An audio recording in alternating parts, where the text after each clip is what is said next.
ਕਹੋ ਟਲ ਗੁਰ ਸੇਵੀਐ ਅਹਨਸ ਸਹਿਜ ਸੁਭਾਏ। ਦਰਸ਼ਨ ਪਰਸੈ ਗੁਰੂ ਕੈ ਜਨਮ ਮਰਨ ਦੁਖ ਜਾਇ। ਹੋਵੈ ਸਿਫਤ ਖਸਮ ਦੀ ਨੂਰ ਅਰਸੋਂ ਕੁਰਸੋਂ ਝਟੀਐ। ਤੁਧ ਡਿਠੇ ਸੱਚੇ ਪਾਤਸ਼ਾਹ ਮਲ ਜਨਮ ਜਨਮ ਦੀ ਕੱਟੀਐ। ਸੱਜਣ ਸੱਚਾ ਪਾਤਸ਼ਾਹ ਸਿਰ ਸਾਹਾਦੈ ਸਾਹਿਬ। ਜਿਸ ਪਾਸ ਬੈਠਿਆ ਸੋਹੀਐ ਸਭਨਾ ਦਾ ਵਿਸਾਹੋ। ਪਰਮ ਸਨਮਾਨ ਤੇ ਸਤਿਕਾਰਯੋਗ ਸਤਿਗੁਰੂ ਸਾਹਿਬ ਸ੍ਰੀ ਗੁਰੂ ਗ੍ਰੰਥ ਸਾਹਿਬ ਜੀ, ਜਿਨ੍ਹਾਂ ਦੀ ਪਾਵਨ ਪਵਿੱਤਰ ਹਜ਼ੂਰੀ ਅੰਦਰ ਅੰਮ੍ਰਿਤ ਵੇਲੇ ਤੋਂ ਲੈ ਕਰਕੇ ਹਾਜ਼ਰੀਆਂ ਲਵਾ ਰਹੀ ਸਰਬੱਤ ਸਿੱਖ ਸੰਗਤ, ਆਓ ਅੱਜ ਦੇ ਪਾਵਨ ਮੁੱਖ ਵਾਕ ਦੀ ਸੰਖੇਪ ਵਿਚਾਰ ਦੇ ਨਾਲ ਜੁੜਨ ਦਾ ਯਤਨ ਕਰੀਏ। ਸਾਰੀ ਸੰਗਤ ਮਨ ਬਿਰਤੀ ਦੀ ਇਕਾਗਰਤਾ ਬਣਾਓ। ਆਖੋ ਜੀ ਵਾਹਿਗੁਰੂ ਜੀ ਕਾ ਖਾਲਸਾ ਵਾਹਿਗੁਰੂ ਜੀ ਕੀ ਫਤਿਹ। ਵਾਹਿਗੁਰੂ ਜੀ। ਸ਼ਲੋਕ। ਬਸੰਤ ਸਵਰਗ ਲੋਕ ਹੈ ਜਿਤ ਤੇ ਪ੍ਰਿਥਵੀ ਨਵ ਖੰਡਨ। ਬਸੰਤ ਸਵਰਗ ਲੋਕ ਜਿਤ ਤੇ ਪ੍ਰਿਥਵੀ ਨਵ ਖੰਡਨ। ਇੱਦਾਂ ਪਾਠ ਕਰਨਾ, ਜਿਤ ਤੇ ਪ੍ਰਿਥਵੀ ਨਵ ਖੰਡਨ। ਸਤਿਗੁਰੂ ਸਾਹਿਬ ਸ੍ਰੀ ਗੁਰੂ ਅਰਜਨ ਦੇਵ ਸਾਹਿਬ ਮਹਾਰਾਜ ਜੀ ਦਾ ਸ਼ਲੋਕ ਹੈ। ਜੈਤ ਸ੍ਰੀ ਰਾਗ ਦੇ ਅੰਦਰ ਇਹ ਬਾਰ ਹੈ ਜੀ। ਇਸ ਬਾਰ ਦੇ ਅੰਦਰ ਜਿਤਨੇ ਵੀ ਸ਼ਲੋਕ ਤੇ ਪੌੜੀਆਂ ਹਨ ਉਹ ਸਾਹਿਬ ਸ੍ਰੀ ਗੁਰੂ ਅਰਜਨ ਦੇਵ ਸਾਹਿਬ ਪਾਤਸ਼ਾਹ ਜੀ ਦੀਆਂ ਹੀ ਹਨ। ਤੇ ਧੰਨ ਸ੍ਰੀ ਗੁਰੂ ਅਰਜਨ ਦੇਵ ਸਾਹਿਬ ਪਾਤਸ਼ਾਹ ਅੱਜ ਦੇ ਪਾਵਨ ਮੁੱਖ ਵਾਕ ਦੇ ਅੰਦਰ ਸ਼ਲੋਕ ਉਚਾਰਨ ਕਰਦੇ ਨੇ। ਪਾਤਸ਼ਾਹ ਕਹਿੰਦੇ ਬਸੰਤ ਸਵਰਗ ਹਲੋਕ। ਬਸੰਤ ਦਾ ਭਾਵ ਵਸਣ ਵਾਲੇ, ਰਹਿਣ ਵਾਲੇ, ਠਹਿਰਾਓ ਵਾਲੇ। ਬਸੰਤ ਲੋਕ ਬਸੰਤ ਸਵਰਗ ਲੋਕ। ਸਵਰਗ ਦੇ ਵਿੱਚ ਰਹਿਣ ਵਾਲੇ ਲੋਕ, ਸਵਰਗ ਦੇ ਵਿੱਚ ਵਸਣ ਵਾਲੇ ਲੋਕ। ਜਾਂ ਇੱਦਾਂ ਵੀ ਕਹਿ ਦਿੰਦੇ ਆ ਕਿ ਜਿਤਨੇ ਵੀ ਲੋਕ ਨੇ, ਜਿਵੇਂ ਆਪਾਂ ਕਹਿ ਦਿੰਦੇ ਹਾਂ ਵੀ ਪਰਲੋਕ ਜਾਂ ਸਨਾਤਨ ਮਤ ਦੇ ਵਿੱਚ ਕੋਈ ਮੰਨਦਾ ਵੀ ਇਹ ਬ੍ਰਹਮਪੁਰੀ ਹੈ, ਇਹ ਇੰਦਰਪੁਰੀ ਹੈ, ਵੱਖ ਵੱਖ ਸਟੇਜਾਂ ਨੇ। ਚੰਗੇ ਲੋਕਾਂ ਦੀ ਬਸਤੀ ਨੂੰ ਚੰਗਾ ਨਾਮ ਦੇ ਦਿੰਦੇ ਆ। ਸਵਰਗ ਦਾ ਭਾਵ ਹੈ ਸੁਰਗ, ਸੁੱਖ। ਹਮੇਸ਼ਾ ਸੁੱਖਾਂ ਵਿੱਚ ਰਹਿਣ ਵਾਲੇ ਲੋਕ, ਜਿਨ੍ਹਾਂ ਕੋਲ ਸਾਰੀਆਂ ਸੁੱਖ ਸਹੂਲਤਾਂ ਹੋਣ। ਜਿੱਤ ਤੇ ਪ੍ਰਿਥਵੀ ਨਵ ਖੰਡਨ। ਪ੍ਰਿਥਵੀ ਨੂੰ ਜਿੱਤਣ ਵਾਲੇ, ਜਿਵੇਂ ਬਹੁਤ ਸਾਰੇ ਰਾਜੇ ਮਹਾਰਾਜਿਆਂ ਦਾ ਜ਼ਿਕਰ ਆ ਜਾਂਦਾ ਹੈ। ਪ੍ਰਿਥਵੀ ਨੂੰ ਜਿੱਤਣ ਵਾਲੇ, ਨਵਾਂ ਖੰਡਾਂ ਵਿੱਚ ਰਹਿਣ ਵਾਲੇ, 9 ਖੰਡਾਂ ਨੂੰ ਵੀ ਜਿੱਤਣ ਵਾਲੇ। ਜਿਵੇਂ ਗੁਰੂ ਨਾਨਕ ਦੇਵ ਸਾਹਿਬ ਜੀ ਬਚਨ ਕਰਦੇ ਨੇ ਨਾ, ਜੇ ਜੁਗ ਚਾਰੇ ਆਰਜਾ ਹੋਰ ਦਸੂਣੀ ਹੋਏ। ਨਵਾਂ ਖੰਡਾਂ ਵਿੱਚ ਜਾਣੀ ਹੈ ਨਾਲ ਚੱਲੇ ਸਭ ਕੋਏ। ਚੰਗਾ ਨਾਉ ਰਖਾਏ ਕੈ ਜਸ ਕੀਰਤ ਜਗ ਲੇ। ਜੇ ਤਿਸ ਨਦਰ ਨਾ ਆਵਈ ਤਾਂ ਬਾਤ ਨਾ ਪੁੱਛੈ ਕਿ। ਜਿਵੇਂ ਬਾਦਸ਼ਾਹ ਕਹਿੰਦੇ 9 ਖੰਡਾਂ ਵਿੱਚ ਜਾਣਨ ਵਾਲੇ, ਜਿਨ੍ਹਾਂ ਦਾ 9 ਖੰਡਾਂ ਵਿੱਚ ਹੁਕਮ ਚੱਲਦਾ ਹੋਵੇ, ਕਰੋਨਾ ਦੇ ਰੱਬ ਚੇਤੇ ਨਹੀਂ ਤੇ ਕਿਸੇ ਨੇ ਬਾਤ ਤੱਕ ਨਹੀਂ ਪੁੱਛੀ। ਇਸੇ ਤਰ੍ਹਾਂ ਪ੍ਰਿਥਵੀ ਨੂੰ ਜਿੱਤਣ ਵਾਲੇ, ਧਰਤੀ ਨੂੰ ਫਤਿਹ ਕਰਨ ਵਾਲੇ, ਨੌ ਖੰਡਾਂ ਵਿੱਚ ਰਾਜ ਕਰਨ ਵਾਲੇ, ਸਾਰੀਆਂ ਸੁੱਖ ਸਹੂਲਤਾਂ ਮਾਨਣ ਵਾਲੇ।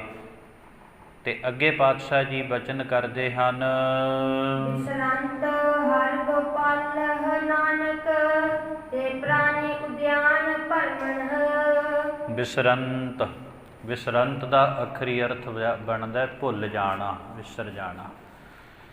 ਇੰਨੀਆਂ ਸੁੱਖ ਸਹੂਲਤਾਂ ਹੋਣ, ਸਵਰਗ ਲੋਕਾਂ ਵਿੱਚ ਵਸਣ ਵਾਲੇ ਹੋਣ, ਪ੍ਰਿਥਵੀ ਨੂੰ ਜਿੱਤਣ ਵਾਲੇ ਹੋਣ, ਨੌ ਖੰਡਾਂ ਵਿੱਚ ਹੁਕਮ ਚਲਾਉਣ ਵਾਲੇ ਹੋਣ, ਪਰ ਇਹਨਾਂ ਲੋਕਾਂ ਨੂੰ ਇੰਨਾ ਕੁਝ ਹੋਣ ਦੇ ਬਾਵਜੂਦ ਵੀ ਜੇ ਪ੍ਰਮਾਤਮਾ ਭੁੱਲ ਜਾਵੇ ਨਾ ਭਾਈ, ਤੇ ਨੌ ਖੰਡਾਂ ਦਾ ਰਾਜ ਵੀ ਉਹਨਾਂ ਲਈ ਉਜਾੜ ਰੂਪ ਹੁੰਦਾ ਹੈ। ਤੇ ਪ੍ਰਾਣੀ ਉਦਿਆਨ ਭ੍ਰਮਣ, ਮਾਨੋ ਉਦਿਆਨ ਉਹ ਉਜਾੜ ਦੇ ਵਿੱਚ, ਬੀਆਬਾਨ ਦੇ ਵਿੱਚ ਘੁੰਮ ਰਹੇ ਨੇ, ਭਾਵ ਉਹਨਾਂ ਦੀਆਂ ਸੁੱਖ ਸਹੂਲਤਾਂ ਵੀ ਕਿਸੇ ਕੰਮ ਨਹੀਂ ਹਨ। ਜਿਵੇਂ ਆ ਹੁਣ ਸ਼ਰਾਧਾਂ ਦੇ ਦਿਨ ਚੱਲ ਰਹੇ ਨੇ, ਤੇ ਤੁਹਾਨੂੰ ਪਤਾ ਕਈ ਵਾਰੀ ਤੇ ਗੁਰਦੁਆਰੇ ਵਾਲਿਆਂ ਨੂੰ ਵੀ ਸ਼ਰਾਧਾਂ ਦੀ ਰੋਟੀ ਖਵਾਉਣ ਆ ਜਾਂਦੇ ਨੇ। ਗੁਰੂ ਨਾਨਕ ਦੇਵ ਸਾਹਿਬ ਮਹਾਰਾਜ ਜੀ ਨੇ ਨਾ ਆ ਸ਼ਰਾਧਾਂ ਪ੍ਰਤੀ ਇੱਕ ਬਹੁਤ ਵੱਡੀ ਸਿੱਖਿਆ ਦਿੱਤੀ। ਨਾਲ ਆ ਜਿਹੜਾ ਸ਼ਲੋਕ ਹੈ ਨਾ, ਜੇ ਇਹਦੀ ਵਿਆਖਿਆ ਸਮਝਣੀ ਆਪਾਂ ਇਤਿਹਾਸ ਵਿਚਾਰ ਲੈਂਦੇ ਹਾਂ ਥੋੜ੍ਹਾ ਜਿਹਾ ਸੰਖੇਪ। ਗੁਰੂ ਸਾਹਿਬ ਕਹਿੰਦੇ ਨੇ ਨਾ, ਵਿਸਰੰਤ ਹਰਿ ਗੋਪਾਲ ਨਾਨਕ ਤੇ ਪ੍ਰਾਣੀ ਉਦਿਆਨ ਭ੍ਰਮਣ। ਜਿੰਨੀਆਂ ਮਰਜ਼ੀ ਸੁੱਖ ਸਹੂਲਤਾਂ ਹੋਣ, ਤੇਰੇ ਕੋਲ ਮਹਿਲ ਮਨਾਰੇ ਹੋਣ, ਪਰ ਜੇ ਤੈਨੂੰ ਰੱਬ ਚੇਤੇ ਨਹੀਂ ਤਾਂ ਇਹ ਗੱਲ ਯਾਦ ਰੱਖੀ, ਤੇ ਤੂੰ ਇੰਜ ਕਵੇਂਗਾ ਜਿਵੇਂ ਤੂੰ ਉਦਿਆਨ ਜੰਗਲ ਦੇ ਵਿੱਚ, ਬੀਆਬਾਨ ਦੇ ਵਿੱਚ, ਉਜਾੜ ਦੇ ਵਿੱਚ ਭਟਕਦਾ ਹੋਵੇਂ। ਸ੍ਰੀ ਗੁਰੂ ਨਾਨਕ ਦੇਵ ਸਾਹਿਬ ਮਹਾਰਾਜ ਜੀ ਦੇ ਸਮੇਂ ਲਾਹੌਰ ਦਾ ਰਹਿਣ ਵਾਲਾ ਇੱਕ ਖੱਤਰੀ ਹੋਇਆ ਜੀ, ਤੇ ਸੇਠ ਕਰੋੜੀ ਮੱਲ, ਉਹਦਾ ਨਾਮ ਵੀ ਕਰੋੜੀ ਮੱਲ ਸੀ, ਹੈ ਵੀ ਕਰੋੜਪਤੀ ਸੀ, ਕੋਈ ਐਸੀ ਗੱਲ ਨਹੀਂ। ਉਹਦੇ ਮਹਿਲ ਦੇ ਉੱਪਰ ਤਕਰੀਬਨ 7 ਝੰਡੇ ਲੱਗਦੇ ਸਨ। ਉਦੋਂ ਕੀ ਹੁੰਦਾ ਸੀ ਜੀ, ਪਛਾਣ ਵਾਸਤੇ, ਜੇ ਕੋਈ ਬੰਦਾ ਜਿੰਨੇ ਕਰੋੜ ਦੀ ਪ੍ਰਾਪਰਟੀ ਦਾ ਮਾਲਕ ਹੁੰਦਾ, ਉਹਨੇ ਉਹਦੇ ਮਹਿਲ ਦੇ ਉੱਪਰ ਝੰਡੇ ਲਾਏ ਜਾਂਦੇ ਸਨ। ਦੂਰੋਂ ਪਤਾ ਲੱਗ ਜਾਂਦਾ ਸੀ ਵੱਡਾ ਅਮੀਰ ਹੈ। ਤੇ ਉਹਦੇ ਪਿਓ ਦਾ ਸਰਾਧ, ਉਹਨੇ ਕੀ ਕੀਤਾ, ਸਾਰੇ ਲਾਹੌਰ ਨੂੰ ਸੱਦਾ ਪੱਤਰ ਦਿੱਤਾ ਵੀ ਲਾਹੌਰ ਦੇ ਵਿੱਚ ਕੋਈ ਵੀ ਸਾਧੂ ਸੰਤ, ਕੋਈ ਵੀ ਬ੍ਰਾਹਮਣ, ਕੋਈ ਵੀ ਫਕੀਰ ਭੋਜਨ ਕੀਤੇ ਬਗੈਰ ਨਾ ਜਾਵੇ, ਕਿਉਂਕਿ ਮੇਰੇ ਪਿਓ ਦਾ ਸਰਾਧ ਹੈ ਤੇ ਦੁਨੀਆ ਨੂੰ ਪਤਾ ਲੱਗਣਾ ਚਾਹੀਦਾ ਹੈ ਵੀ ਸੇਠ ਕਰੋੜੀ ਮੱਲ ਨੇ ਸਰਾਧ ਕੀਤਾ ਹੈ।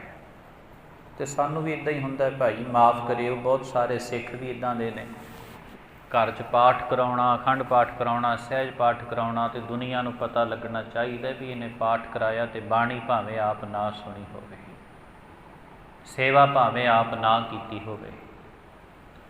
ਹੁਣ ਸੇਠ ਕਰੋੜੀ ਮੱਲ ਨੇ ਸਰਾਧ ਕੀਤਾ, ਸਾਰੇ ਲਾਹੌਰ ਨੂੰ ਸੱਦਾ ਪੱਤਰ ਦਿੱਤਾ, ਤੇ ਉਦੋਂ ਗੁਰੂ ਨਾਨਕ ਦੇਵ ਸਾਹਿਬ ਲਾਹੌਰ ਸੀ। ਆਪਣੇ ਅਹਿਲਕਾਰਾਂ ਨੂੰ ਸ਼ਹਿਰ ਵਿੱਚ ਭੇਜਤਾ, ਕਹਿੰਦੇ ਜਾਓ, ਕੋਈ ਰਹਿ ਨਾ ਜਾਵੇ, ਲੈ ਕੇ ਆਓ। ਗੁਰੂ ਨਾਨਕ ਦੇਵ ਸਾਹਿਬ ਬੈਠੇ, ਉਹਦੇ ਅਹਿਲਕਾਰਾਂ ਨੇ, ਉਹਦੇ ਸਿਪਾਹੀ ਕਹਿ ਲਓ, ਉਹਦੇ ਨੌਕਰਾਂ ਨੇ ਆ ਕੇ ਕਿਹਾ ਵੀ ਚੱਲ ਬਾਬਾ, ਸਾਡੇ ਸੇਠ ਨੇ ਬਹੁਤ ਜ਼ਿਆਦਾ ਸੋਹਣਾ ਭੋਜਨ ਤਿਆਰ ਕੀਤਾ, 36 ਪ੍ਰਕਾਰ ਦੇ ਭੋਜਨ ਮਿਲਣਗੇ, ਚੱਲ ਚੱਲੀਏ। ਗੁਰੂ ਨਾਨਕ ਦੇਵ ਸਾਹਿਬ ਕਹਿੰਦੇ ਨਹੀਂ ਵੀ ਅਸੀਂ ਨਹੀਂ ਜਾਣਾ, ਸਾਨੂੰ ਨਹੀਂ। ਉਹ ਦੱਸਣ ਲੱਗ ਕੇ ਕਹਿੰਦੇ ਤੁਹਾਨੂੰ ਨਹੀਂ ਪਤਾ ਸੇਠ ਕਰੋੜੀ ਮੱਲ ਨੇ ਸਰਾਧ ਕੀਤਾ ਹੈ, ਤੁਹਾਡੀਆਂ ਜੇਬਾਂ ਭਰ ਦੇਗਾ ਮਾਇਆ ਨਾਲ। ਗੁਰੂ ਸਾਹਿਬ ਕਹਿੰਦੇ ਨਹੀਂ, ਅਸੀਂ ਨਹੀਂ ਜਾਣਾ। ਅਹਿਲਕਾਰ ਵਾਪਸ ਗਏ, ਕਹਿੰਦੇ ਜੀ ਸਾਰੇ ਲਾਹੌਰ ਦੇ ਵਿੱਚੋਂ ਜਿੰਨੇ ਵੀ ਸਾਧੂ ਸੰਤ ਪੀਰ ਫਕੀਰ ਰਹਿੰਦੇ ਸਨ, ਅਸੀਂ ਸਾਰਿਆਂ ਨੂੰ ਲੈ ਆਂਦੇ, ਪਰ ਬਾਹਰਲੇ ਪਾਸੇ 3 ਫਕੀਰ ਬੈਠੇ ਨੇ, ਉਹ ਨਹੀਂ ਆਏ। ਸੇਠ ਕਰੋੜੀ ਮੱਲ ਕਹਿੰਦਾ ਜਾਓ, ਕਹਿੰਦਾ ਜਾ ਕੇ ਦੱਸੋ ਵੀ ਮੇਰੇ ਮਹਿਲ 'ਤੇ 7 ਝੰਡੇ ਲੱਗੇ ਨੇ, ਵੀ ਮੇਰੇ ਬਾਰੇ ਦੱਸੋ ਵੀ ਮੈਂ ਕਰੋੜਪਤੀ ਹਾਂ, ਜਾਣਕਾਰੀ ਦਿਓ ਮੇਰੀ, ਆਉਣਗੇ ਕਿਵੇਂ ਨੇ। ਉਹ ਕਹਿੰਦੇ ਜੀ ਸੇਠ ਜੀ ਬੜੀਆਂ ਮਿੰਨਤਾਂ ਵੀ ਕੀਤੀਆਂ, ਤੁਹਾਡਾ ਡਰਾਬਾ ਵੀ ਦਿੱਤਾ, ਤੁਹਾਡੇ 7 ਝੰਡਿਆਂ ਬਾਰੇ ਵੀ ਦੱਸਿਆ ਸੀ, ਇਹ ਵੀ ਕਿਹਾ ਤੇ ਹੀਰੇ ਮੋਤੀ ਜੋ ਚਾਹੀਦੇ ਹੋਣਗੇ ਮੰਗ ਲਿਓ, ਮਿਲੇਗਾ। ਉਹ ਨਹੀਂ ਆਏ। ਉਹ ਕਹਿੰਦੇ ਇੱਕ ਵਾਰੀ ਫੇਰ ਜਾਓ, ਉਹ ਫਿਰ ਵੀ ਨਾ ਆਏ। ਤੀਜੀ ਵਾਰ ਸੇਠ ਕਰੋੜੀ ਮੱਲ ਆਪ ਆਇਆ ਹੈ, ਤੇ ਆਪ ਆ ਕੇ ਕਹਿਣ ਲੱਗਾ ਜੀ ਚਲੋ ਮੇਰੇ ਪਿਤਾ ਦਾ ਸਰਾਧ ਹੈ।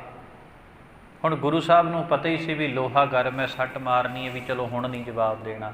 ਗੁਰੂ ਸਾਹਿਬ ਕਹਿੰਦੇ ਚੱਲ।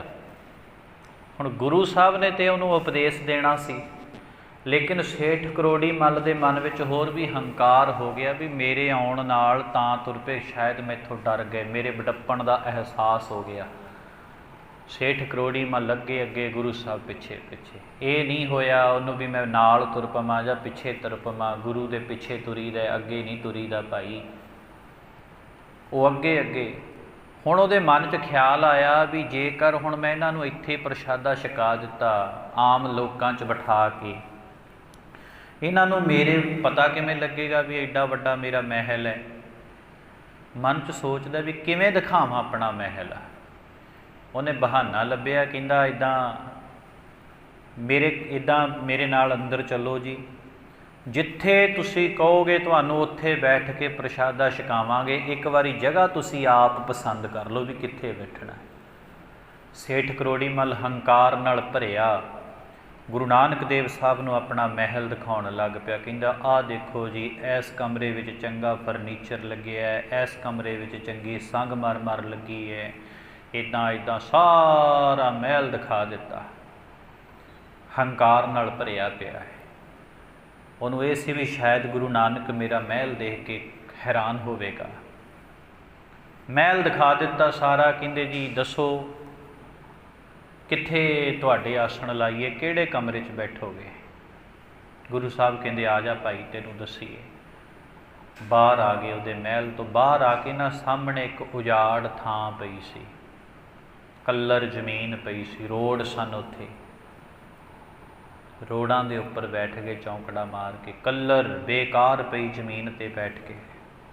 ਸੇਠ ਕਰੋੜੀ ਮੱਲ ਕਹਿਣ ਲੱਗਾ ਸਤਿਗੁਰੂ ਜੀ, ਮੇਰਾ ਕਰੋੜਾਂ ਦਾ ਮਹਿਲ ਛੱਡ ਕੇ ਤੇ ਤੁਸੀਂ ਆ ਕੱਲਰ ਬੇਕਾਰ ਬੰਜਰ ਪਈ ਜ਼ਮੀਨ 'ਤੇ ਆ ਕੇ ਬੈਠ ਗਏ।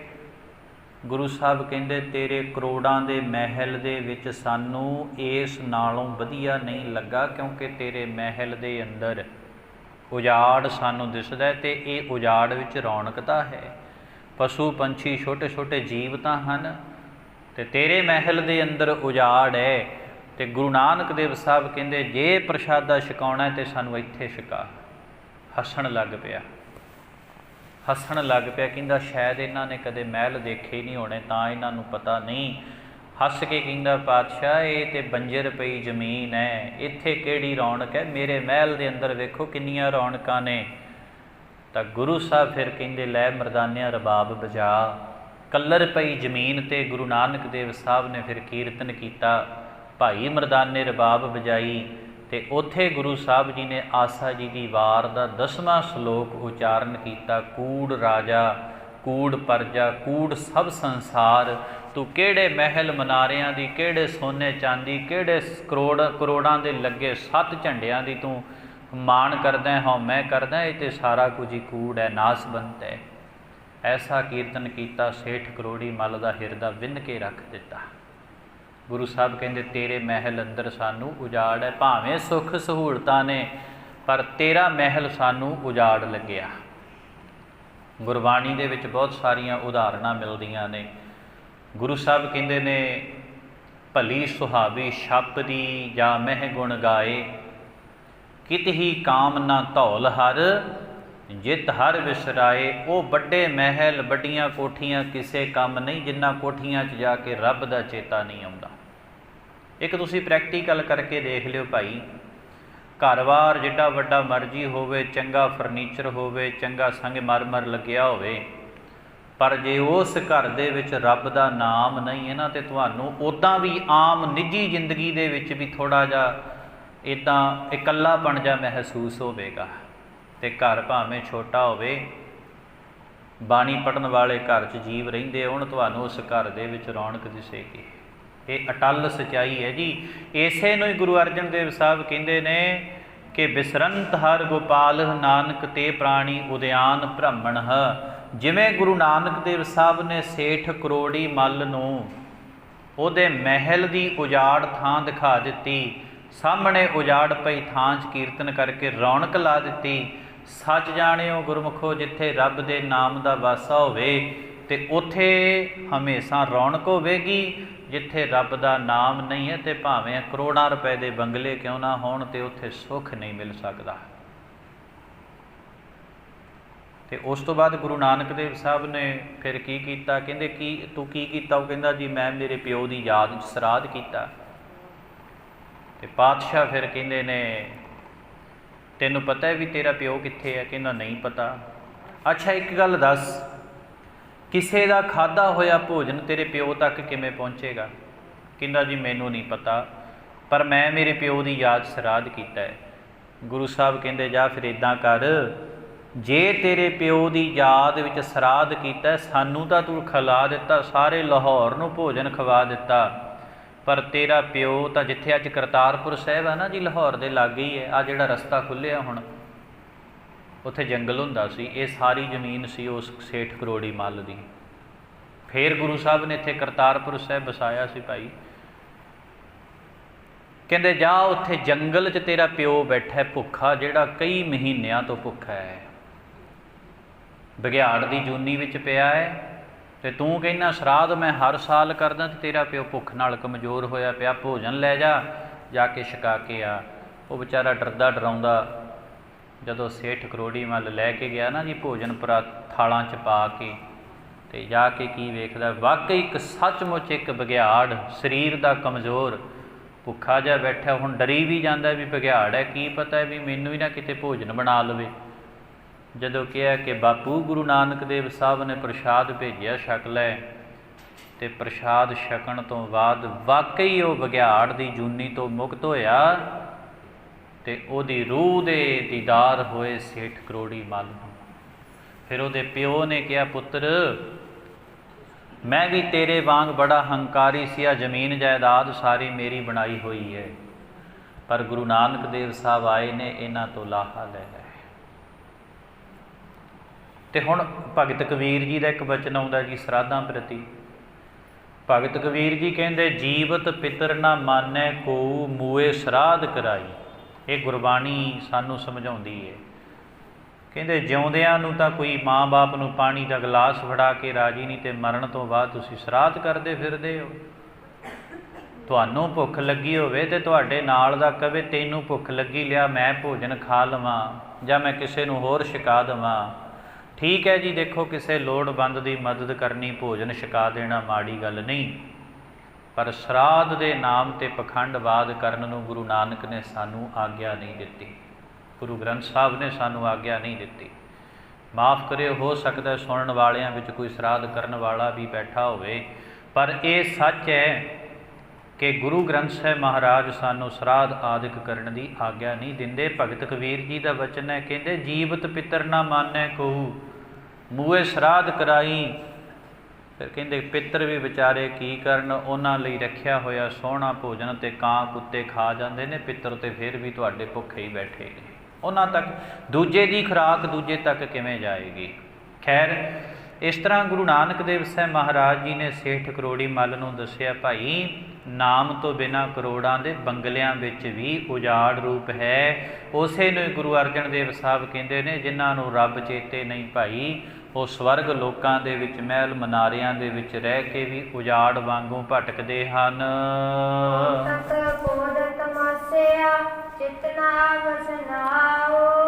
ਕੋਟ ਦਾ ਅਰਥ ਇੱਥੇ ਆਪਾਂ ਕਰੋੜ ਕਰਨਾ ਭਾਈ, ਕੌਤਕ ਤਮਾਸ਼ੇ।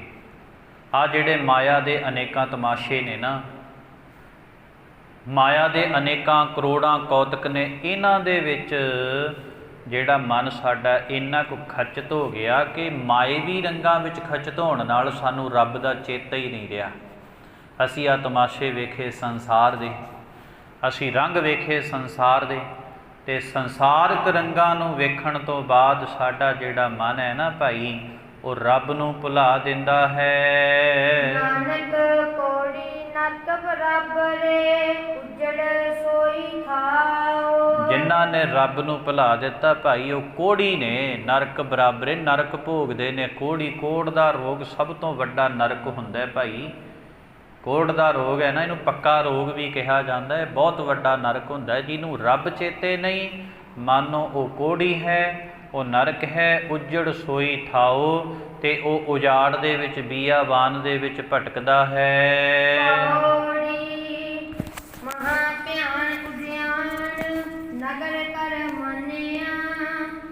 ਮਹਾ ਭਿਆਨ ਉਦਿਆਨ ਨਗਰ ਕਰ ਮਾਨਿਆ। ਮਹਾ ਭਿਆਨ ਉਦਿਆਨ ਨਗਰ ਕਰ ਮਾਨਿਆ। ਜਿਹੜਾ ਸੰਸਾਰ ਰੂਪ ਨਗਰ ਹੈ ਤੇ ਇਹ ਜਿਹੜਾ ਮਹਾ ਭਿਆਨਕ ਹੈ ਭਾਈ, ਮਹਾ ਭਿਆਨਕ ਦਾ ਭਾਵ ਡਰਾਉਣਾ ਜੰਗਲ ਹੈ ਤੇ ਇਹ ਜੀਵਾਂ ਨੇ ਇਸ ਨੂੰ ਸ਼ਹਿਰ ਕਰਕੇ ਮੰਨ ਲਿਆ। ਇੱਕ ਡਰਾਉਣੇ ਜੰਗਲ ਨੂੰ, ਇੱਕ ਸੰਸਾਰ ਨੂੰ ਅਸੀਂ ਸੱਚ ਮੰਨੀ ਬੈਠੇ ਹਾਂ ਭਾਈ, ਇਹ ਸੰਸਾਰ ਸੱਚਾ ਹੈ, ਲੇਕਿਨ ਹੈ ਇਹ ਬੜਾ ਭਿਆਨਕ ਹੈ, ਕਿਉਂਕਿ ਸੰਸਾਰ ਦੇ ਵਿੱਚ ਜਿਹੜਾ ਇੱਕ ਵਾਰ ਫਸ ਜਾਏ ਤੇ ਉਹ ਦੁਬਾਰਾ ਬਾਹਰ ਨਹੀਂ ਨਿਕਲ ਸਕਦਾ।